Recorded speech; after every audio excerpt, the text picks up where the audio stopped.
Beastcoast Pokemon, what is up? Today, James and I are going to be doing a kind of fun overview of the VGC 2022 Series 12 metagame at the moment, and this is also going to serve as a preview for the Salt Lake Regional Championships, which are taking place this weekend, the first in-person tournament in North America in over 2 years. And so, yeah, James and I are excited to break down the metagame for you and talk about what we expect to see from this event. And first of all, James, how are you doing? I'm doing well. I'm not competing. I know you are, however. I'm excited to see live events coming back. They finally announced a stream. We're recording this a few days earlier, but felt like we were in the dark about an official stream, but we finally have an official stream. We saw a recent regional championship happen in Australia, so it really feels like it's coming back. It really feels like we're resuming this season, and it just feels great to see. Yeah, it's absolutely surreal, and I never would have imagined, when events would come back finally. But you and I have been playing for a very long time, and I think we're eager to just go back, start competing again, and also really just to have that kind of in-person interaction again. So very grateful for all the tournament organizers, everyone at Pokemon, for putting it all together. I know it's difficult to plan these things, especially in this day and age. So yeah, we'll probably have timestamps in the description below, so you can skip along to certain sections that you want to talk about. But to get things started, James and I wanted to talk a little bit first about recent kind of teams that have done really well in some of the best of one tournaments, especially the February and March International Challenge. Yeah, this tournament was very important to Japan players because it was one of their 3 Japan national qualifier tournaments. So the top 30 players in Japan scored from this IC were going to be able to qualify for Japan nationals. So it's a really important tournament. It didn't really count for any others, but yeah, it was extremely important, I think, for Japan itself. And obviously they went really hard here, and they used a lot of interesting stuff. There was a lot of cool Pokemon I think we saw in like the top 30 results of the IC. I don't know, which teams do you think stood out, Aaron? Because there's a lot of cool ones. Yeah, right now I'm looking at the results from March specifically, and so not all the teams are public out there, right? But Luca, who is a very, very strong player, originally from Korea, but I think currently in North America, won with a Palkia Calyrex Ice Rider core. And I wanted to start with this because I think this is a duel that's actually really surged in popularity.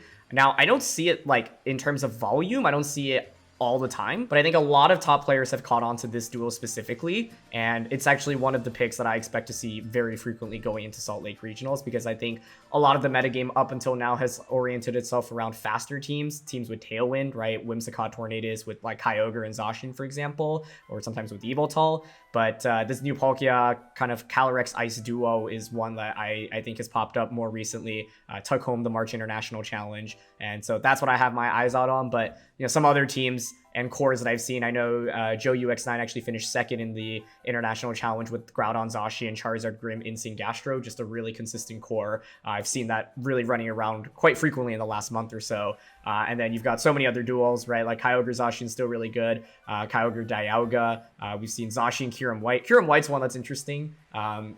It's a really tough Pokemon to use, in my opinion, but it's actually had some very good performances in both the March and February internationals. Yeah, there was even like some stuff that we might not see usually. We saw like the Lysopod enter like into the top 30, and there are definitely a few other ones. I think a big one that's been rising recently is there were a lot of Shedinjas, I think, during the IC. I actually played like 5 of them, which was a large number compared to like the previous IC.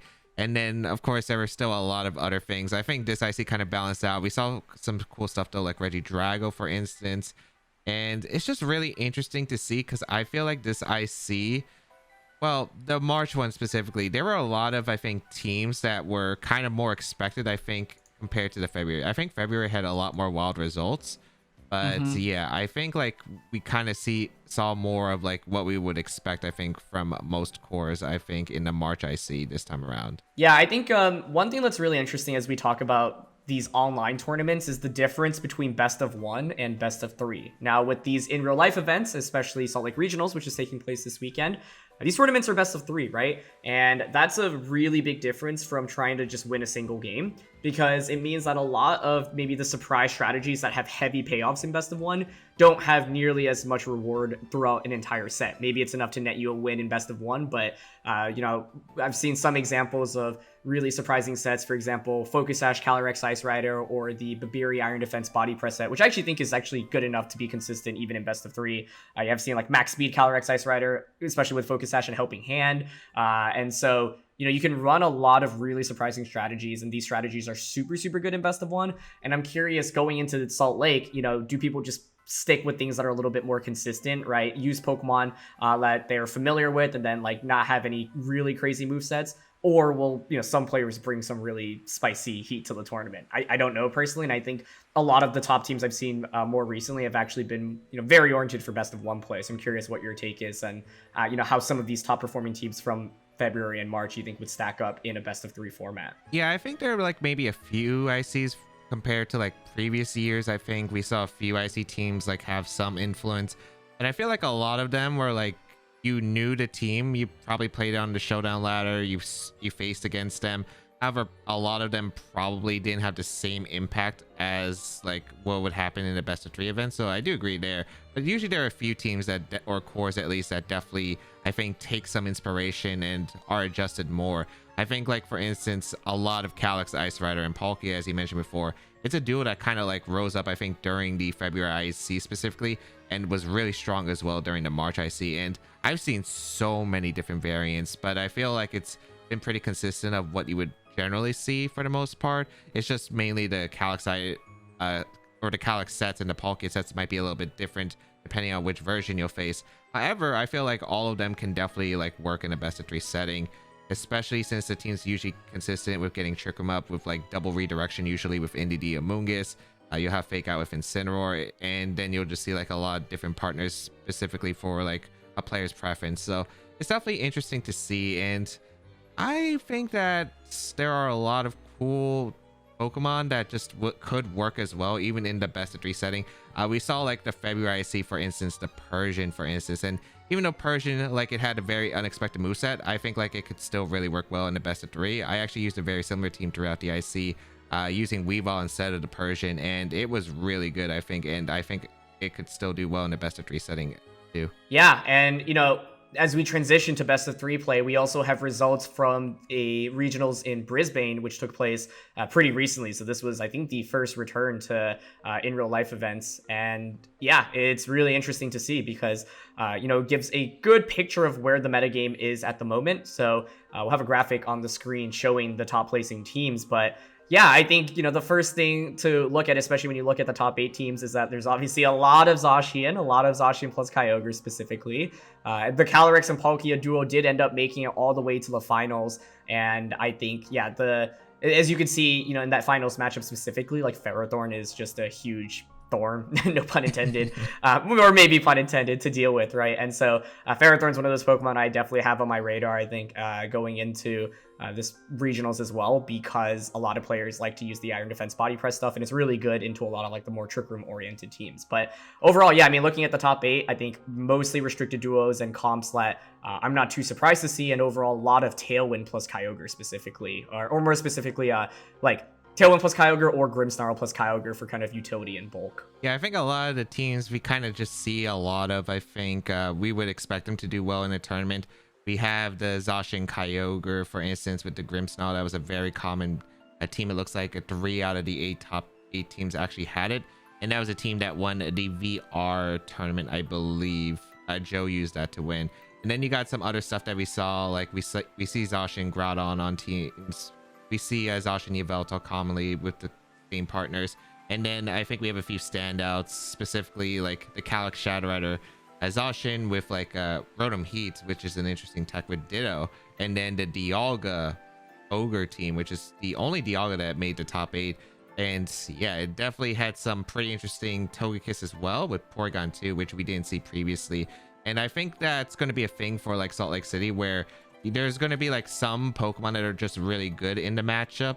I think like there'll be some surprise niche picks that I think do pretty well in the meta as of current, especially with like how we've seen the rise of like Alex Ice Rider Palkia and the Yveltal Zacian. I think there's definitely some teams that definitely have better niches to deal with those teams specifically. Yeah, definitely. I think my overall reaction to these top teams from Australia is that there's nothing too surprising here. I think most of these are pretty grounded archetypes that we've already seen a decent amount of, but you did call out the Rotom Heat, Lewis Tan finishing 3rd place in that tournament with it. That one is a interesting one. Rotom's historically always been a pretty good Pokemon.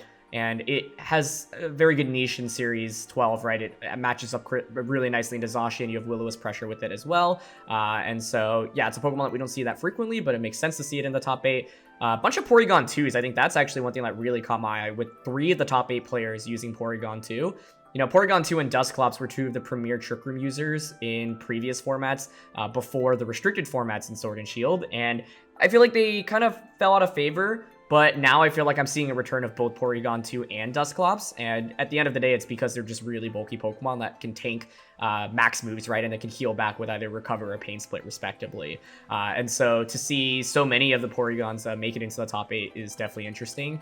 And then overall, yeah, I mean, this, like, in my head, there are a couple of top comps, especially leading into Salt Lake Regionals, and one of them is this Zacian Kyogre kind of Zapdos core with Rillaboom, Incident, Grimmsnarl. It's just really consistent. There are a lot of different ways you can run the Kyogre with either a Choice Scarf or a Life Orb, Assault Vest, Mystic Water, for example. And so tons of different ways you can run the Kyogre, and it's just generally, some of the strongest Pokemon in the format. And so there were 2 players in the top 8 that had that exact same 6, and then Henry Rich, the eventual winner, had a somewhat similar team. Tailwind support from Whimsicott, and then you had Ferrothorn to help out against the Trick Room matchup, especially Palkia, Calyrex, Ice Rider, which was very pivotal in that grand finals matchup. Yeah, I see, like, I think Henry's team was one of my favorites because I felt like I really do love Whimsicott here, and I think Whimsicott really gets to shine. I think Tailwind pressure with Zacian and Kyogre are really strong. Reggie Eliki goes absolutely insane, especially with Helping Hand. I think, like, I liked a lot of these teams. I think they would all be consistent in best of 3, and of course they all did make the top cut, but it's like teams we would probably just see in tournament, and it's basically expected. I think Porygon 2, we did mention, I think, in our preview that we saw the decline of Trick Room basically in the beginning of the format with like a lot of power, but recently Trick Room's just come back, I think, with the Palkia, Calyrex, Ice Rider teams. And I think just Porygon is like a Pokemon, again, that just tanks attacks. You're right, it just tanks attacks. It's able to do pretty well by surviving, getting maybe like a Trick Room up, and threatening stuff like Calyrex, Ice Rider with like foul play. So it's a pretty strong option, and I do think that it is a pretty good pick, and I wouldn't be surprised to see a lot more of them in Salt Lake City. Absolutely. So yeah, I think from Australia, the one other thing I'd comment on is the lack of Tailwind, actually, because funnily enough, earlier I was like, oh yeah, there's a lot of Tailwind, but then I was like, actually, most of the Kyogre teams don't have Tailwind. It's actually Grimmsnarl, and probably plays out a little bit more, bulky.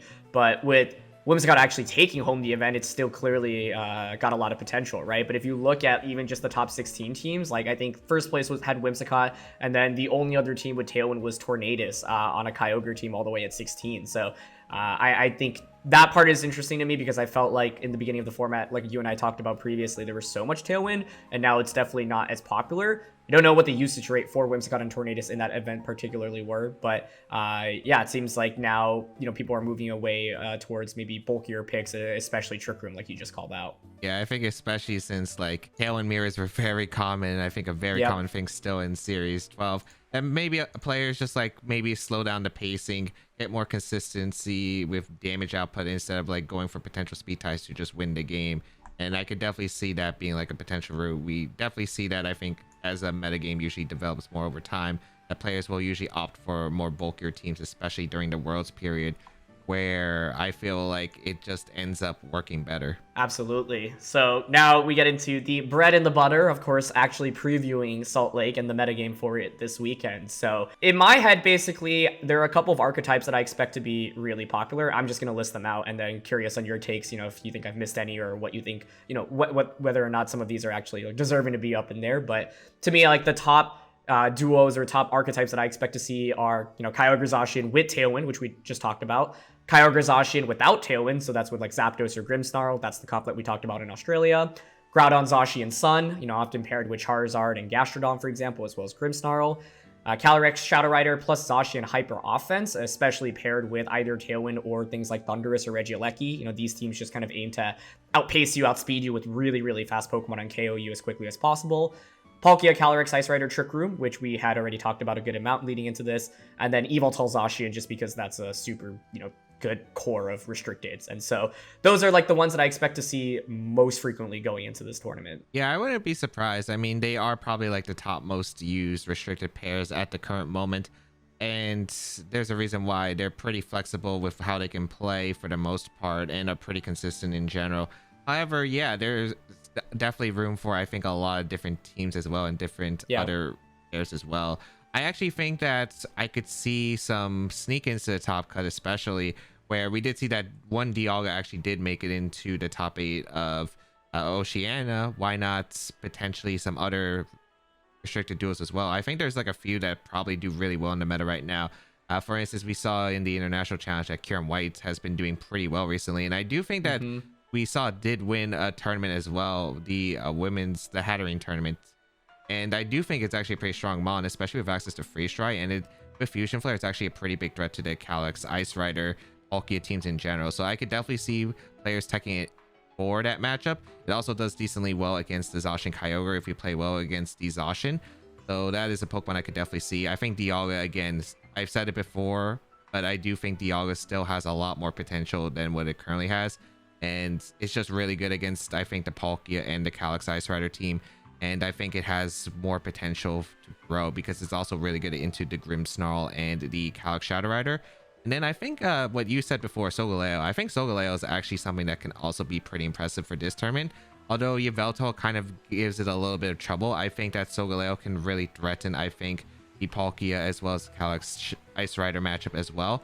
And can be a little bit tricky for Zacian Kyogre to play because they don't exactly have the best damage output if the Solgaleo, for instance, has the Assault Vest or it gets Dynamax Max Quakes under screen. So definitely, I think we could definitely see some niche picks weak into the top cut, especially it's just how they will be able to handle, I think, the early rounds, I think, because the early rounds, of course, of a regional are going to be very volatile where you can pair up with anyone and have any basically restricted matchup. Yep. No, that's a super good point. And I think one thing to really hone in on regionals is you could either use what's meta, you could use what's standard and just play better than everyone else, right? Part of the reason why these teams are meta is because they generally give you a good matchup into anything, right? So that's especially helpful in those earlier rounds where there's a lot of variance in who you play and what kind of teams you go up against. And sometimes you might build a team that's very good in countering the meta, maybe the top 4 or 5 compositions, but then falls off really hard against the other kind of restricted duos or Pokemon that you may go up against. And then so every time you go into a tournament, you have to make the call, okay, am I going to use what's standard and just play better than everyone else, or maybe explore something that has a favorable matchup into the top compositions? If you can build a team that has a good matchup against everything that's popular and everything that's not popular, you've cracked the code. You figured it out, right? But that's a lot easier said than done. And it takes a lot of effort to build a really dang good team in Pokemon and in VGC, right? And so, yeah, I think I've had my eye out on Dialga and Solgaleo as well. I think like they're definitely a little bit more underexplored as restricted mons compared to some of the others. Whereas like now I've seen Calyrex Ice Rider being pushed really in all kinds of different angles, right? At first, everyone just used the weakness policy set. Now we've seen Focus Sash, Max Speed Helping Hand. We've seen Iron Defense with Beery Berry. And there's people have figured out, hey, you don't have to run policy on it. You can run things like Mental Orb, for example, or not Mental Orb, excuse me, Lumberry, for example, or, you know, just other items like Assault Vest. Like you don't have to solely use weakness policy. Mentor Orb actually, though, was on my mind because I think that's an item that a lot of Pokemon, especially on these like Palkia teams, are looking towards using now. So you could use it on Mimikyu, for example, if you're running it at that kind of composition. You can run it on Amoonguss to prevent taunts, right? And so that's an item in particular that I think is interesting and I think is actually a good answer into a lot of the taunts that people often use to try to stop Trick Room. Yeah, Mental Herb has been picking up recently, and I feel like we've seen just basically, we talked about Porygon too, we've talked about Dusclops, we've seen Mimikyu, and yeah, I think that there's just like a lot, I've been seeing a lot more partners, I think, for the Calyx Ice Rider and Palkia team. And it's pretty interesting to see. I've seen like Tapu Fini on some of these versions as well. And it's just really, I think, interesting to see how it develops over time as players figure out the old version. How does the team continue to adapt, right? Because I think that's a pretty important thing as well. Like, I think we're seeing like push forwards. Like we've seen like the Calyx Shadow Rider, Zacian stuff. We see like the common partners all the time, like maybe Rillaboom, Incin, sometimes a Blastoise. We'll see Thundurus, Eliki. But really, it's like, how do you make it even better, I think, or more consistent in general with the evolving meta? I think that's pretty important because I think as long as you're comfortable with your team, because I think some players will pick based on how comfortable they are with a duo specifically, or basically their team in general. How well can they push that team to where they are still comfortable with it, but it will still be able to keep up with the current pace of the meta? That's absolutely a really good point. And yeah, this is interesting, James, because yeah, I know you're not going to the event. So if you were playing in it, I'm curious, would you rather prioritize comfort, just stick to something that you know really well, or would you rather look towards building, around one of those Pokemon like Dialga and Solgaleo, which we talked about earlier, and try to figure something out there? I think, as we mentioned before, this is like the first event back in North America, at least, and I think it's been pretty hectic with like the last couple of ICs. Literally, Australia and the March IC just happened like a couple of days ago. It literally happened a couple of days ago. So the meta right now is just really, it's hard. Like, there's a lot of stuff we can predict, but there's a lot of things we can't predict, I think, for like a best of 3 tournament setting. Like, are these results that we see in the IC going to be able to like do well? For instance, are they going to actually be brought to a Salt Lake City? Maybe some players will think, oh, these aren't exactly that great in the best of 3 format, as you mentioned before. It might only have worked well for the best of 1. And I think for me, I'd probably go for a team that probably has an even matchup, or just something I'm comfortable with personally, because usually these first couple of regionals, especially during a new format, because this is still technically the early stages of Series 12, I think it would be better to just stick with what you're comfortable with for the most part. For instance, we saw Maluka, who has been dominant recently with the 2nd place in the February IC, 1st place in the March IC, and got first in the last season of Battle Stadium Ladder, all with the same core of Calyx, Ice Rider, and Palkia. I think he's definitely found his comfort zone right there, and I think he's just trying to push the team right now to its maximum potential. And I think I'd probably be doing the same with like maybe a Kyogre or Zacian team, or maybe I'd try something else that I'm pretty comfortable with, because there are a few cores that I think I'm comfortable with as of the moment. Definitely. And so I think, going into this event, we talked about a lot of those kind of popular duos that we expect to see. I think James touched on a lot of the maybe restricted mons that aren't as popular, like Solgaleo and Dialga, but I think would have huge potential. I think there are tons of ways you can run those Pokemon, and you can pair it with Kyogre, you can pair it with Zacian, for example. Some other things that I've had on my radar that I think could be fun. I don't really expect them to make a deep run, but I think you could see maybe one, niche kind of team with featuring these in top 16, for example. Zekrom is something that I've really been impressed by. I actually really like as well. And there are a bunch of different ways you can run that Pokemon. I think very underexplored. See a bunch of Zamazento plus Zygarde teams that I think are really bulky and favor like longer games generally. That's something that I still think hasn't really like fully taken off yet, but I think has potential. And then just rattling off a couple of like individual sets or Pokemon that have caught my eye. We already talked about Dusclops and Porygon 2. Barraskewda and Seismitoad are 2 Pokemon that have popped up, especially with Kyogre teams. Barraskewda won the February International Challenge, so often paired with the Whimsicott Hyper Offense stuff. Hyper Beam, just as a meta trend, I think is interesting, where you see now sometimes Hyper Beam on Kyogre or Kyurem as a means of speed control for Max Strike. That could go a long way because those Pokemon are slower than Zacian, right? So a single Max Strike can drop your opponent's speed and then allow you to outspeed afterwards. A lot of different fake out users. We talked about the Alolan Persian earlier, so I think even though right now there's a clear trend around Rillaboom and Incineroar and sometimes Grimmsnarl with fake out, I think there's a lot of potential for a lot of the other prankster Pokemon or non-prankster Pokemon with access to fake out that have viability in the format. We've talked about Porygon, we've talked about Ferrothorn. Ditto is one that we saw in that top 8 of the Australia Championships. I think it's one that is a really hard Pokemon to execute, quite truthfully, but Ditto did manage to make top cut at the 2019 World Championships. So it's a Pokemon that has a lot of value in restricted formats, but might not be as popular just because of it's not like a comfort pick. You really have to understand, how to position with it and how to bring it out, and when to position it. And then finally, like Psychic Seed Inity, this isn't anything new, but I've just seen a lot of recently. And then Regieleki is a Pokemon I think people are exploring a lot of boundaries with, not just using special Eleki anymore, but, physical Regieleki, screens. I've even seen Assault Vest variants. And so those are just a couple of things that I've noticed in the meta in the more recent weeks. I'm curious if there are any that have caught your eye. Definitely the Screech Regieleki is definitely a tech I've definitely seen. I feel like there's definitely some techs we see on common Pokemon. One thing we've seen is like the Focus Sash Incineroar with like a lot of speed, sometimes max speed even. And Benji, I know, used that in his team for Calyx Ice Rider, and Yveltal that got like 12th last season. But I've seen it a lot more, especially on these Calyx Ice Rider teams as well. And it is definitely just like a different pacing compared to what we're used to back in like 2019, or like in general with Incineroar, where you wouldn't expect it to run Focus Sash. It's an extremely bulky Pokemon, especially with the Intimidate. It's good typing, but yeah, we're just seeing like how it evolves, I think, over time. And we definitely see some interesting sets. We talked about how different the Calyx Ice Rider sets could be. Choice Scarf Kyura was actually very common throughout the international challenge. I'm kind of curious if we'll actually be able to like see more of those later.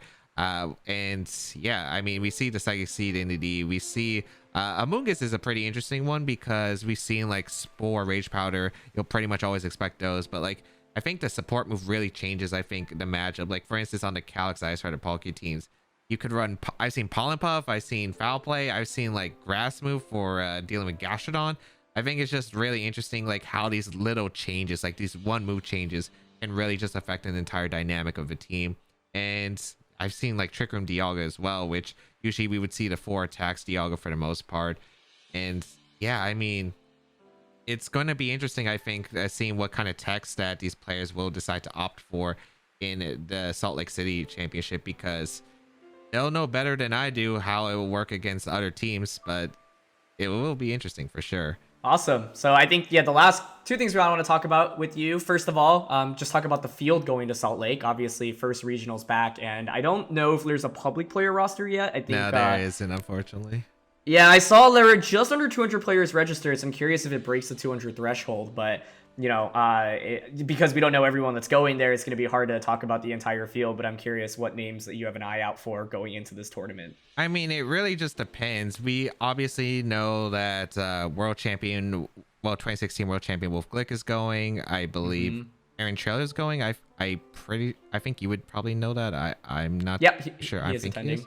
Yeah. Then we got stuff. There's a lot of my friends going. Not two-time regional champion Brady Smith. No, he is two-time regional champion. Yeah, he is. World's runner-up in 2018 Amelia Forbes is going. And yeah, I mean, there's other players. Obviously Joey X9 I believe is attending, and of course, like, he's been a pretty big favorite. He got second in the recent international challenge and won, I think, the latest Victory Road tournament, which was best of 3. So he's definitely always going to be a threat, and he's done well in 2019 as well. I don't know if there was one person I could think of like having a good chance to win. I just don't know if they're attending. Maluka, of course, who we talked about many times, winner of the March IC, could definitely throw in a wrench right there. And I think it really just depends, because there's a lot of players that I just don't know who are attending. Yeah, I think the players that have caught my eyes going into this, Joe, as you mentioned, just been really consistent online, and, you know, was also already doing really well in the real life circuit pre-pandemic. And yeah, he has a lot more best of 3 experience, I think, than most players, because he's been grinding a lot of these online best of 3 events as well, and he's been doing very well in them. So him, Meluka, as you mentioned, is so good. And that run of like getting second in an IC, first at the end of the ranked season, and the first in an IC, like, I cannot stress how difficult that is. That is really impressive. And so I don't know if he's attending or not, but I'd be really excited to see if he were. And then Adi is another player that's been on my radar. He, you know, makes good content on YouTube. I feel like he always has a good grasp of the metagame, and has been playing in a bunch of the best of 3 events as well. And so, yeah, I wish we had a list of all the players going, because there's so many more names that I'd love to talk about, but those are at least just some of the ones that, you know, we know about that are going to this event. But I think for the first event back, you know, it's so hard ever to predict a winner in Pokemon. So there's always just like names you should watch out for and teams that you should expect. And I think, you know, all those players that we mentioned, should they be attending, should, you know, definitely put in some good performances. And I'm always eager to just see like what teams top players decide to bring, right? Because it's insight on how they view the meta and what they think has a good matchup against the meta at the moment. Yeah, and I'm especially excited because it is 2022, and obviously with Sword and Shield, we basically was shut down pretty early thanks to COVID. However, like a lot of the new players, I think, rising up, the ones that have played through the online era, I'm very excited to see like how they'll do in this kind of tournament, especially like, will we be able to see some new names take like some of the top spots, or maybe even win the tournament? Like, I think that's probably one of the most exciting things that I think is going to be for Salt Lake City, because I mean, there's like a lot of online players who have basically started throughout like 2020 or in Sword and Shield in general, and obviously haven't been able to play a regional championship. So it'll be definitely a different experience for them, and I wonder if they'll be able to make it out on top, or will the players who have been pretty consistent throughout like IRL events in general in the past still be able to defend, I guess. Makes sense. Yeah. And so, yeah, really excited to just see how this tournament plays out. I think One last question, James, that I want your take on is, do you think Zacian will win this tournament? Ooh, now that's an interesting one. Now, when I see like the best of one, I'd say actually no. Even though it did win the February one and the March one, it didn't. But I feel like in the best of 3, I could see it. However, if you want my opinion, my true opinion, what I believe for this tournament, I actually don't think so. Ooh, spicy. I like it. I just feel like we're gonna see. I feel like we're gonna see like some kind of counter play. I feel like we're gonna see something that's gonna like break our minds at Salt Lake City. I feel like we're just gonna see something that is something either we kind of expected or something that we definitely didn't expect and rise up to the top. I love it. I think my answer here, I'll take the opposite stance and say yes, just because statistically, I think the majority of players will be running it. But that being said, I think, you know, Zacian as a Pokemon like reminds me very much like Mega Kangaskhan, right, in 2014, or some of those other really dominant Pokemon, where you either were using it or you had to have a really darn good team to counter it, right? Like you can't just go around and not have consistent answers to it, right? And so that's why sometimes you see teams that normally have Pokemon are really weak to Zacian, like Kieran White, for example. It has so much support to try to beat Zacian, whether it be Tailwind from Whimsicott or something like Incineroar or Redirection from Amoonguss or plus Indeedee. So right, you're gonna need good answers into it. So I think like I like your bet there, because I do think like with this being the first event, you know, lots of eyes on the tournament. I think a lot of players are gonna flex their team building and really look to cook up something innovative and spicy. So I would love to see, you know, what the actual answer is, and it's gonna be exciting to follow, because I think now that Palkia and Calyrex Ice Rider, for example, is so much more on my radar, that in itself is already pretty interesting, and I've seen a lot of top players use it, and so like that could be a really good bet on a core to win the entire event, just because I think it's one that has had a lot of consistency and is still not like people haven't found like definitive answers to yet, right? Whereas, and then you obviously have like Zacian Kyogre, Zacian Groudon, some of these duels that we've talked plenty about before. So yeah, it'll be exciting to see what ends up taking it. Okay, we can confirm that Aaron is bringing Zacian because we know his no. I'm still figuring out what to bring. So after hearing you say that, James, I'm like, oh man, maybe I shouldn't use Zacian. James is right. That's not the play. I got to figure out how to counter it. I think it's just gonna depend on like how players figure out how to play against Zacian, because I feel like, do you have a consistent enough team where you have enough text for Zacian, you know how to play against it, but also do well against the rest of the field? I think that's going to be the important part, especially like we've seen the Calyrex Ice Rider and Palkias have like a lot of ways to shut down Zacian with like double redirection and intimidate usually. So it'll be interesting to see if Zacian can still remain on top. Do the Zacian teams even improve further, and are the players going to be able to push Zacian to the limit? And yeah, I think that's going to wrap it up for the Salt Lake City Regionals preview. I had a blast doing this with Aaron, and yeah, if you want to see us do this more often, especially with maybe even more regionals alongside maybe like some of the foreign regionals, like the European regional that's coming up in 2 weeks, and discuss our meta takes and like the results looking back at it, let us know in the comments down below. And make sure, again, if you want to check out like how you see these teams like from the common ICs or the best placement teams from the regionals, you can check out our YouTube channels individually. We usually play the games if the teams are shared, and a lot of the IC teams are usually public, so make sure you go check us out. But otherwise, subscribe to the Beastcoast channel and let us know what you want more of in the comments down below. Thank you all for tuning in, and let us know in the comment section below whether or not you think Zacian is going to win the event this weekend.